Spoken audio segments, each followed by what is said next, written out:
আরে আমি তো তার সাথেও কথা বলা বন্ধ করে দিয়েছি, যার সাথে একটা দিন কথা না হলে বুকের ভিতরে ছটফট করত, যার একটা মেসেজের রিপ্লাই দেরিতে আসলে দেহ থেকে রুহটাই বেরিয়ে আসতো। তবে কি জানো মামা, একটা কথা বুঝতে শিখেছি, সারা জীবন পাশে থাকবো, কখনো ভুলে যাব না, এমন কথা বলার মানুষের অভাব নাই। কিন্তু বাস্তব জীবনে এটা প্রমাণ করবে এমন মানুষ একটিও নাই। বুকে হাত দিয়ে বলো তো মামা, সে কখনো সত্যি ছেড়ে যাবে না তো?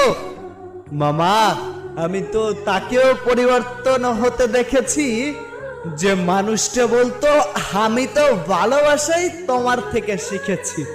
হ্যাঁ,